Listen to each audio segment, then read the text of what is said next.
No, we're learning Sukkah. Today's Amud is Hey Amud base with the second bottom line from on Hey Amud Aleph. We're learning English with Baruch Bas Rav Yehuda. Says the gemorah.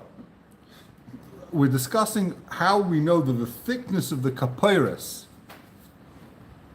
The kapeiros is the gold piece that sat on top of the aron, the cover, kapeiros, the cover. How do we know that the size of that was a tefach? Says the gemorah, we know from here. I'll tell you where we know from. It says in the gemorah, al pnei kapeiros kedma, in the face of the kapeiros. So what does it mean on the face of the kapeiros? Ein pan in pochas a tefach. The smallest size of a face is a tefach. That's the size of a face, is the size of a hand, 10 centimeters, wherever it is. So if it says the face of the pareiches, you sprinkle the blood on the pareiches. The Kohen Gadol would sprinkle his private offerings on the side of the mizbeach, on the kapeiros, pnei kapeiros, and panim means face, and face is the size of a hand. Ve'im panim pochas b'tefach, says the gemorah, ve'ema. Is that true? Ve'ema ka'api deva yuchni. Why don't we say that this is talking about the face of a bar yuchni? Now, what's a bar yuchni? It's a fascinating Rashi. Take a look in Rashi. Rashi says, Oiv gadol hu ma'id. There's some huge bird. I don't think they have them nowadays. Sounds like some type of dinosaur they had in the time of Chazal. Not billions of years ago, millions of years ago, just a couple of thousand years ago, they had these things. Oiv gadol hu ma'id. V'arminan pamachas etila bar yuchni beit. So one time, one of these birds called a bar yuchni. Okay, we're learning in English as Yehuda's Bas Arya Leba Levi. So this bird dropped an egg. I guess it was flying. It dropped an egg, and what happened? I mean, about Tila Bayuchni Beitza, the Tova Shishim Krachim, and I guess the egg leaked, and 60 villages were drowned, were swamped. The Shavra Shalish Meas Arozim, it broke 300 trees. So this is not a typical bird. They had birds in those days which are huge. It dropped an egg and it crushed 300 trees. So the egg of this bird was massive. So maybe the face means the face of this bird. I guess this is the biggest creature that existed that Chazal would say. Maybe it means the face of this bird, this huge bird that was massive. I think that there are some Mefarshim, these stories about Rabbi Bachana, these were Moshel, Meshalim, doesn't mean it literally, and there's what to be learned from it. But the Gemara is taking it literally, that this bar yuchni, this giant creature of a bird, its egg was so big that it crushed 300 trees. So the bird must have been, I don't know, a mile wide, right? So its face was obviously bigger than a tefach. So maybe when it says that the kapeiros has to be a tefach wide, it's got to be a face, it means the face of a bar yuchni, huge face. The Gemara says, nah, tefasta meruba, loy tefasta. If you grab something too big, it doesn't work. You grab something small, it works. We're going to take a look at Taisus, exactly what this means, this principle of tefasta. There's a few ways of understanding it. But the Pashup shot before you get into Taisus is if you try and grab hold of something huge, you try and pick up a building, it's not going to work. You try and pick up a chair, it's going to work, right? You can't pick up this bird. You can't say it's this bird. It won't work. It doesn't fit. The bird doesn't fit in the base of Mikdash, right? So for whatever reason, we're going to see you should always use the smallest option. Use the thing that works. Don't come in with this big something big. It doesn't work. Let's take a look at Taisus. Once we've started, we might as well see Taisus. Taisus says, "Tavasta merubah tefasta." Yesh mefarshim, why can't you take the bigger share? Some explain, you know why? If you shemid the meruba ein la saif. The bigger quantity, there's no end. It's infinite, right? In other words, what's Taisa saying? I think the Ritva brings us down. Why can't you say tefasa meruba tefasa? So let's say the Torah says, for example, the Torah says you should take a arovas, plural, arovas. How many arovas is that? Well, it could mean 2, it could mean 3, So you say, no, it means 100. Well, maybe it means 1,000. Maybe it means 1,000,000. Now, there's no share, there's no higher share. So either means the maximum share is infinite. Take billions of aravas, right? Well, it doesn't mean that. It can't mean that. So since it can't mean the maximum, because the maximum is infinite, it means take all the aravas in the world, right? It can't mean that. So what does it mean? It means the smallest amount. The plural, the smallest plural is 2. So you take 2 aravas, as opposed to taking 100 aravas, as opposed to taking 50 aravas. It either means the smallest or the little or the biggest. Okay, so that's how some people explain it. Says that's not pshat. That can't be the explanation of Tfas Tfas why. That doesn't work over here. Kan ef shalom again. You can't say that over here. That kochach loy ef shalil moed element ponim shichol yikanas b'mishkan. It's got to be some type of bird face, some type of face, not bird face. It's got to be some type of face that fits in the Mishkan. We know the size of the Mishkan, right? It's 60 yamas high. You have many yamas feet. So it can't be that the face of the Kapairis is 20 tefachim high. It won't fit in the Mishkan, right? So you can't say Tefas Merubah means it's infinite. So what type of face is it? Also, there's only a certain amount of faces. You got to find the face of a creature. The gemorah found is David. Shalom Aleichem. Okay, so it says Taisus, and that's what it says. V'chen perik Kamad Rosh Hashanah u'b'chagiga. It says Gabei Atzeres. It says L'chag Atzeres sheyesh lo tashlumin kol shiva. Yolif michag amatzos u'parach v'lev chag Sukkos. Let's say you forgot to bring your carbon on the first day of Chag, right?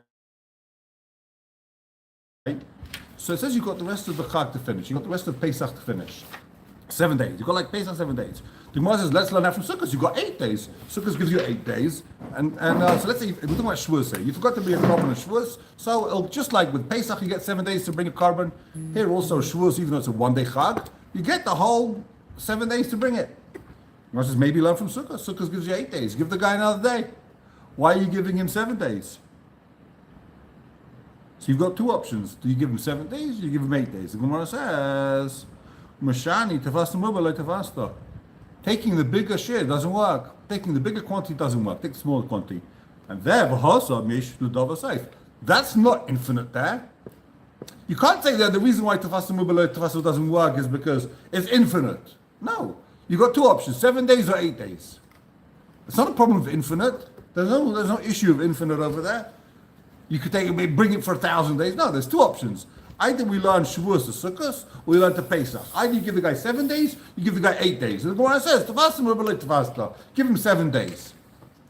But that is a problem of infinite. So that can't be pshat in Tefasta merubah lo tefasta. Thank you very much. Perfect timing. Says the Gemara, I'll give you another proof. So this is Taisus proving that the fundamental problem with Tefasta Merubah has got nothing to do with it. Tefasta Merubah is an infinite issue.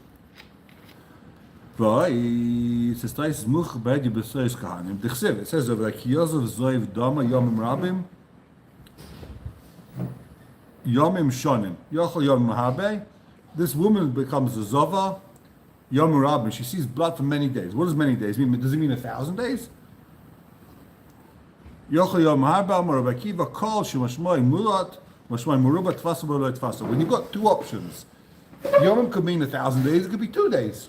Always take the small version. It means 2 days, right?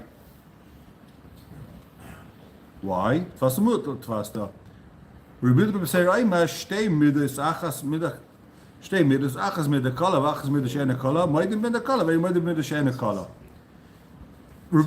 seems to be saying if you measure something, you've got one with a measuring cup with the lines in it you can measure.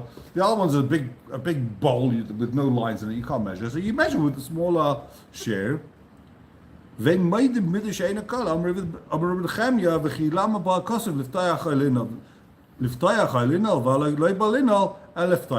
what's he saying? He's saying something else. Says Reb Chaim, and this is what Taisus is understanding. The problem with Tefasta is when the Torah is giving you, the Torah says take aravos. Says take plural, yomim rabim, take a few days. Is the Torah coming to be obscure and to leave you hanging like, oh my gosh, I don't know how long it is? Or the Torah is coming to give you a clear, definite amount. The Torah is coming to give you a clear share. The Torah is coming to be specific, right? So you've got two options. Either you say Yom means 2 days, or it means, I don't know. So obviously the Torah is coming to tell you it means 2 days. Because that we understand. That's the minimum. The Torah is being clear. Therefore, Tafas Meruba means it's a vadai. It's not that we don't know what to do, so let's use the suffix. No. Tafas Meruba means the Torah can't be telling me take a lot of Ishanas, however many you want. It's giving you a specific number, and that specific number is the smallest number possible, which is 2. So Yom Rabbah means 2. It always means the smaller share. It's like a B'tayos Vadai. Okay, let's go back to the Gemara. So those are your two options so far in Tafas Meruba Tafas. Either it's because you can't, it's infinite. Infinite means nothing. Or because no, the Torah is coming to actually give you a share. The Torah is coming to teach you something. It's not being vague. It's trying to be specific. Says the Gemara. So back to the size of the face of the kapiris, right? The ema ka'api the tzifrasa, maybe the face of a small bird, the zuta, maybe some tiny little bird, the zuta tuva. You've got these little baby hummingbirds, little tiny faces. Maybe that's what it means.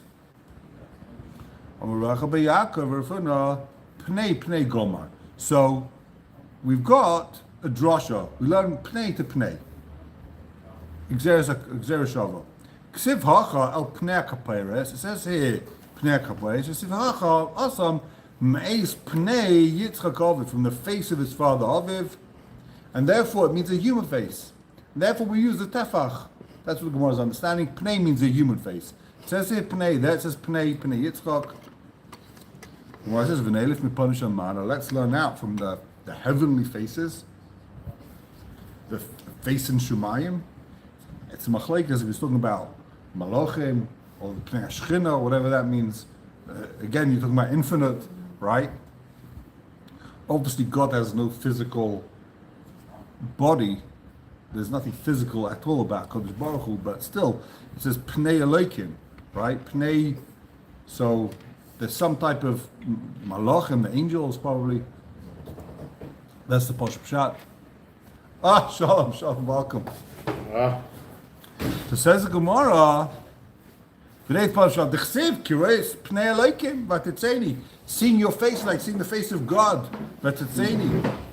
Again, the Gemara says you can't be talking about Pnei Elokim. Why? Tafas the Meruba, like Tafas the Muat, Tafas. You can't grab a big share, one hay on the base, 6 lines down. The Gemara says, okay, you can't have Pnei Elokim to the face of angels. Pnei Elokim. But maybe it means Pnei, the face of the Kruvim. What were the Kruvim? So on top, there was actually a difference between the Mishkan and the Mikdash. In the Mishkan, the Kruvim sat on top of the Orain, and there was these 2 faces with wings over their heads, solid gold, facing each other, and in the base of Mikdash, they were actually on the floor, not on the Orain. So maybe the face is the face of these kruvim. So what was the size of these kruvim? So it says the Gemara,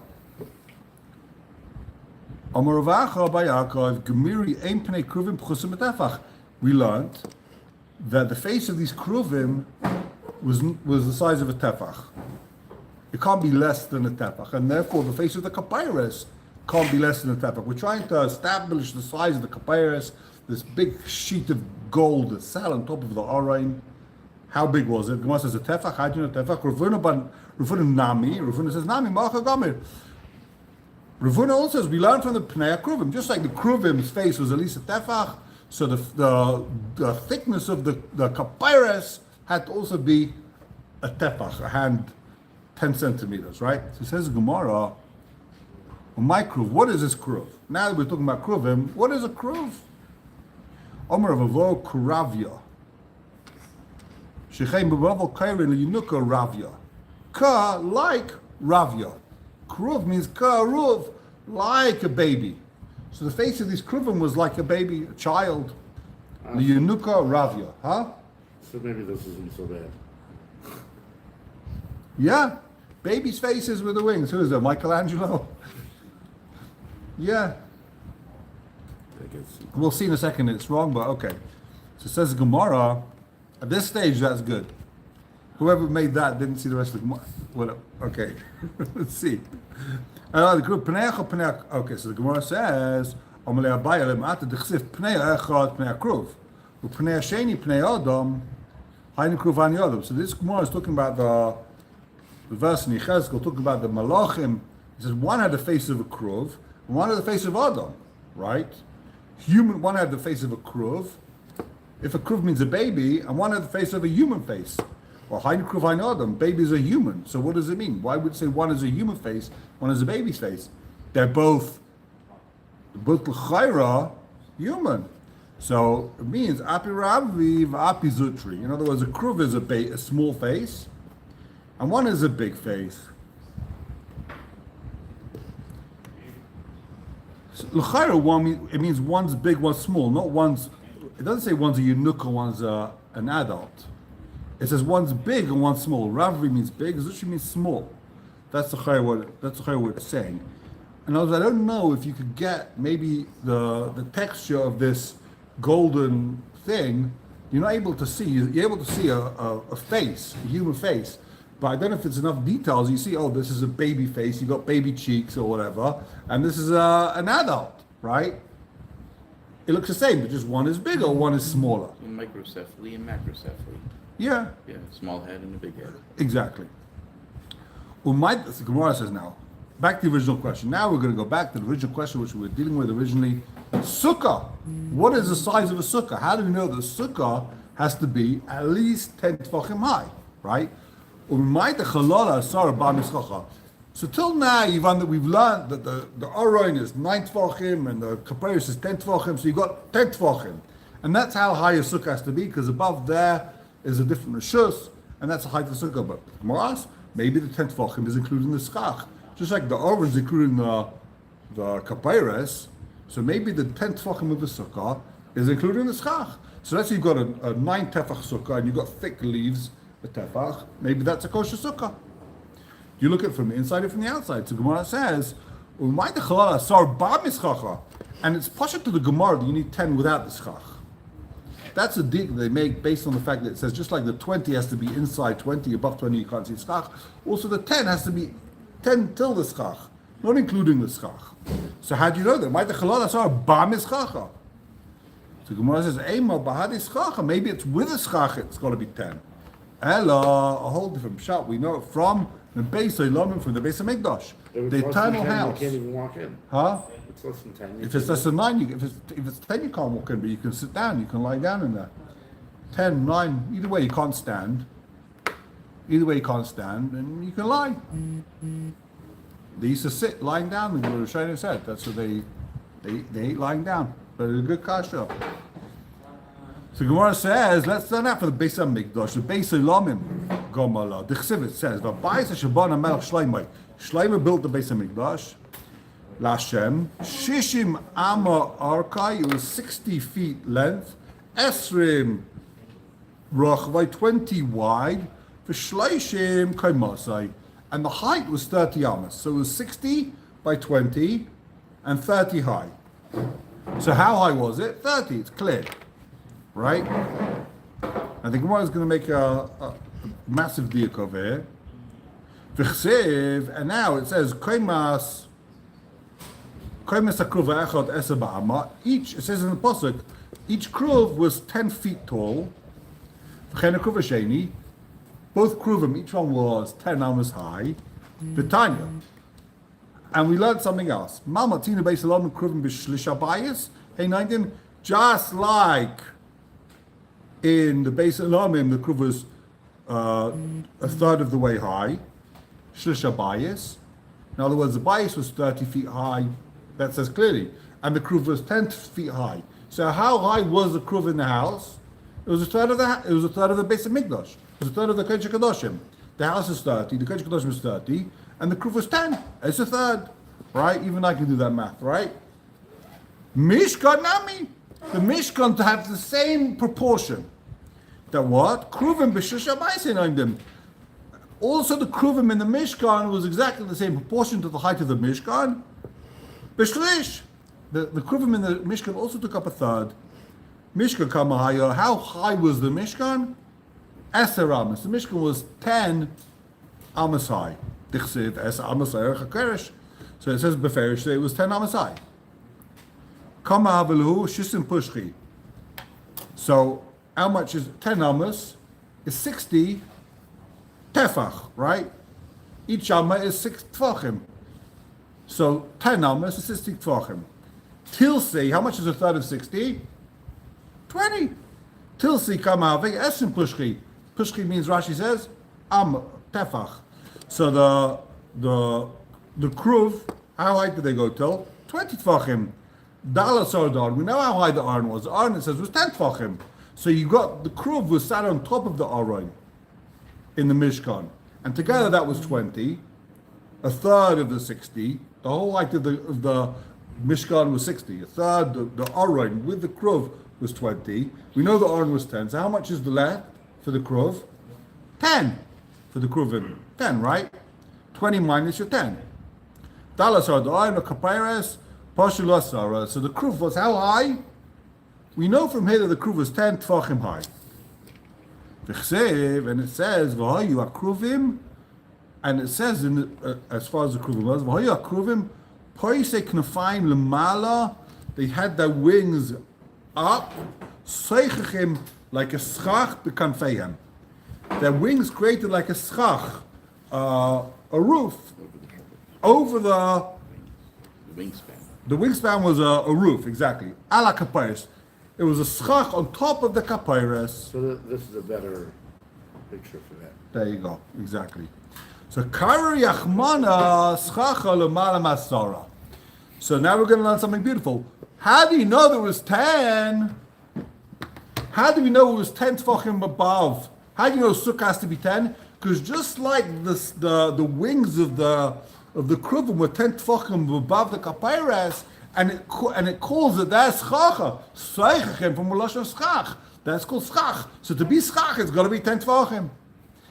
That's how you know the sukkah's got to be 10 tefachim, because that's called schach. When it's seichachim b'kafeim, the wings of the kruvim were 10 tefachim above the kapayres. So and the Torah calls that schach when it's above 10. That's called schach. So Gemara says, how do you know? We know that the kruvim was 10 tefachim high. Great. But how do you know that the wings were the height of its head? Maybe the wings were way up there. This is why your picture's wrong. Who says the wings were way up there? It says here that they were exactly, we know the kruvim was 10, right?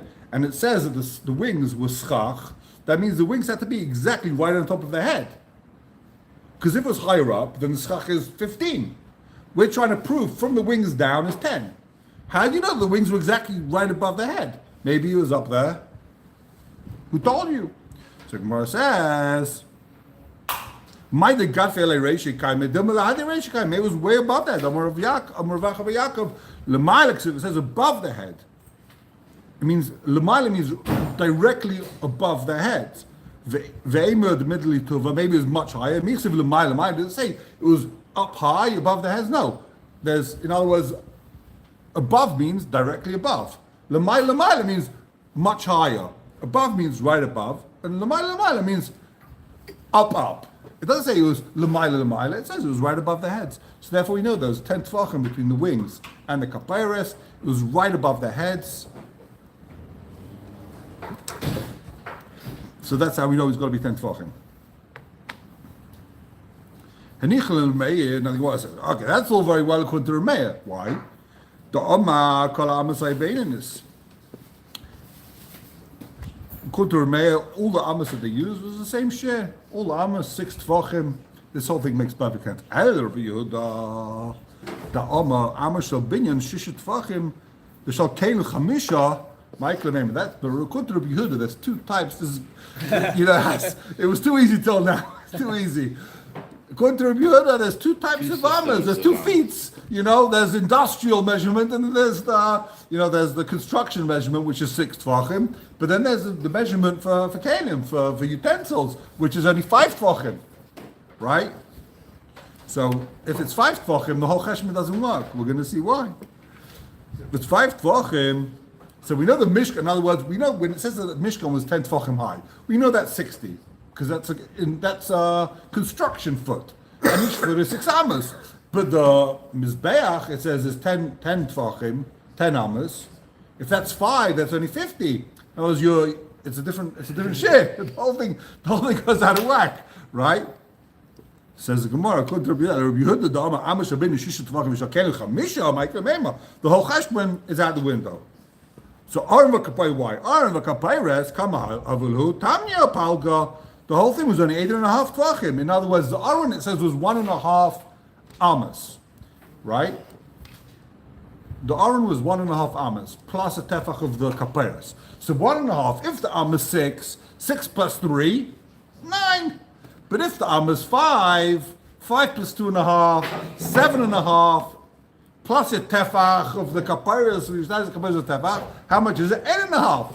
So now you've got your schach, which is at 20. 20 minus 8.5 is 11.5, not 10. So maybe your sukkah should have to be 11.5 tvachim, not 10 tvachim. That's the kasha. Lefi Rabbi Yehuda. Okay, says the gemorah. Michael Mema, or the Pragas Kamavalu, Tam Yapalga, 8.5. Poshalu Chatzrei, Upalga, you're left with 11.5. That's what you're left with. 20 minus 8.5, 11.5. Ema Sukkah Atavid, Trace Chatzrei, Upalga, maybe Sukkah has to be 11.5. Ella, Rabbi Yehuda, Hilchas Gemira. How does Rabbi Yehuda know the Sukkah's got to be 10? Hilchas Gemira, meaning it's a halacha Moshe Messinai. It's halacha, it was taught Moshe Messinai, the Sukkah has to be 10. The Omar, Chia Barashi, Omar Rav, says Rav Shiurin, Chatzitzin, and Mechitzin, halacha Moshe Messinai. What does this mean? Shiurin, the size of Chatzitzin, of what's considered in Torah Chatzitza, meaning someone goes to the mikvah, his skin has to be in the water. But if you have something on your skin, it's called a chatzitza. It blocks the water coming in. How much do you have to have on your skin for it to be considered the chatzitza daraisa? So that shear is a lot. We're going to see in a second. When we get to the mitzvah Shem, we're going to learn see what the shear is. But that shear is midaraisa mechitzin, the size of mechitzas, right? Of your sukkah, all other mechitzas. These are all things that were taught halacha Moshe Messinai. There's no makar for it inside in the text. There's halacha Moshe Messinai, and that's how we know the sukkah's 10. And we will have to carry on Be'ezrat Hashem tomorrow. Stay posted. Thank you very much. Have a wonderful day. Right. So if Moshe Rabbeinu was 10 amos